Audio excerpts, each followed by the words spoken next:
This is Selma Schimmel for Advocacy in Action in Chicago at the 2012 Multidisciplinary Symposium in Thoracic Oncology, brought to you by ASTRO, IASLC, ASCO, and the University of Chicago. Happy to be joined now by Scott Santarella, who's the president and CEO of the Bonnie J. Addario Lung Cancer Foundation.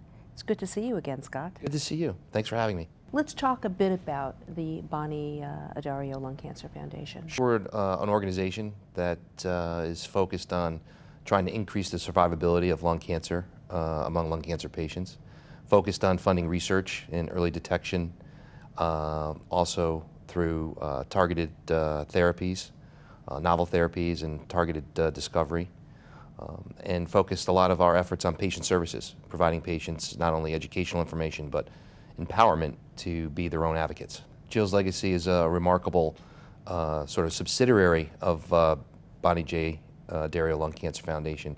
It's made up of 18 to 35-year-olds who either have lung cancer or have a family member that's been impacted by lung cancer, with the focus of trying to raise awareness and funding for lung cancer research and taking the stigma out of the lung cancer conversation. Let's talk a little bit about the social stigma of lung cancer. So what we have come to learn is almost 70% of newly diagnosed lung cancer patients are either non-smokers or never smokers, non-smokers being people who've had 100 or less cigarettes in their lifetime. The other category that's sort of frightening for us is that more women are dying from lung cancer today than breast cancer.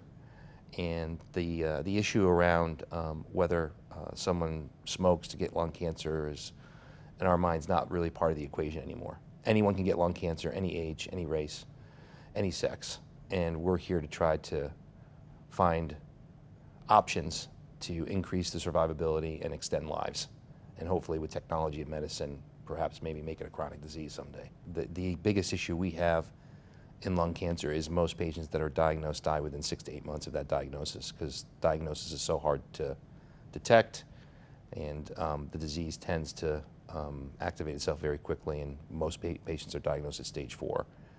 So we're big proponents of early detection, obviously.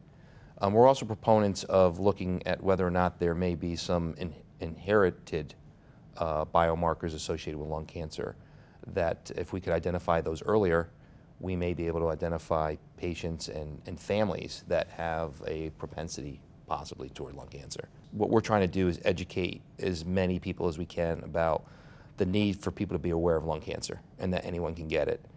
And whatever we can do to provide the right type of educational information, correct data information, as there's a lot of information out there on the internet that's not necessarily always accurate and correct. We feel that's our responsibility, and that's probably the best that we can do to get patients what they need and where they need to go. Early detection is a big piece of this as well, because we know if we can detect it earlier, we can save lives. You can go in and have surgery and take tumors out, and in some case like someone like Bonnie, she was the beneficiary of that process. Wasn't detected early, but was able to detect it early enough to have the tumor taken out and survive it.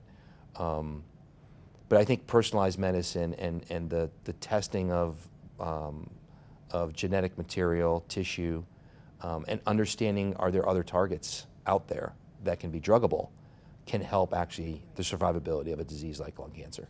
Scott Santarella, President and CEO of the Bonnie J. Addario Lung Cancer Foundation.